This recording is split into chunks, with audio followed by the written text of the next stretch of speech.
Time for the morning buzz. The U.S. Open women's and men's singles quarterfinals start later today. On the men's side, Novak Djokovic is on course for his first U.S. Open title since 2018. On the women's side, Iga Swiatek is favored to win. Joining me now, Hall of Fame tennis coach Rick Macci. Rick, great to have you on the program this morning.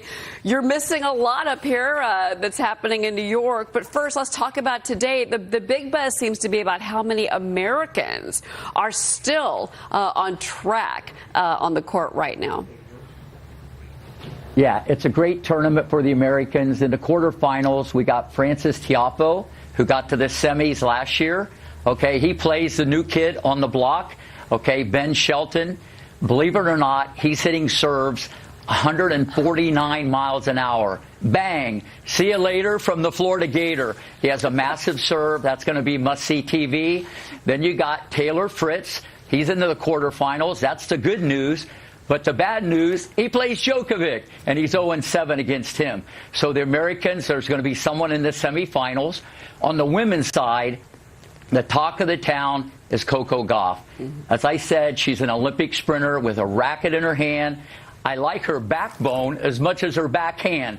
But the difference now, she has the big C. She has a lot of confidence in the front pocket, okay, and she has 23,000 fans in her back pocket, and everybody's going loco for Coco.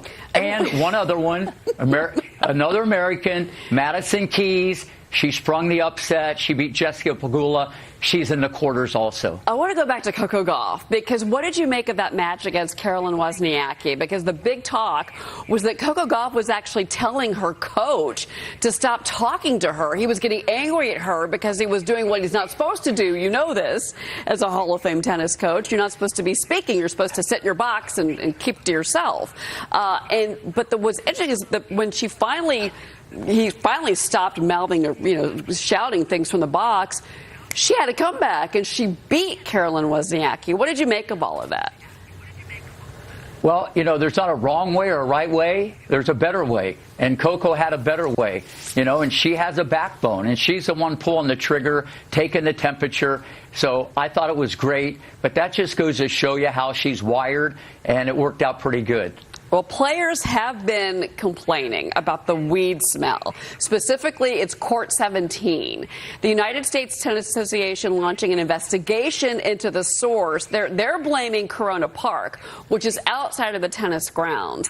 But, Rick, as you know, here in New York, weed is now legal, which didn't used to be that in tournaments past. And some of the players are saying that it's affecting their performance. One player who has asthma. Your reaction? Well, I was there last week, and I could smell it also. And I did notice a few players were tossing higher, okay? No, just kidding. But, at the end of the day, listen, you're a world-class athlete. You find a way, deal with it. It's on both sides of the net, but on Court 17, there is a problem. Maybe they can address it. Well, the fans now are also complaining. You've got the players complaining about marijuana.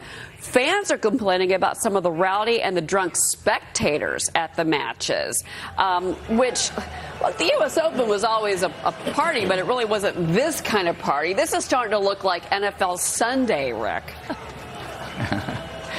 Yeah, no, it's going to the next level, like football, baseball, basketball. But remember, some of these matches go to 3 o'clock in the morning.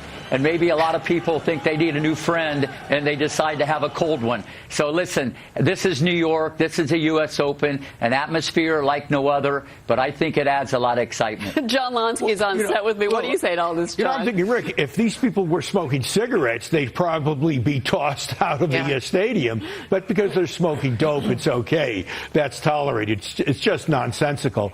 There is such a thing as ushers at stadiums that are supposed to be helping to control the crowd, and apparently that's not taking place. I go to baseball games, and I see fans frequently thrown out for bad language, for instance.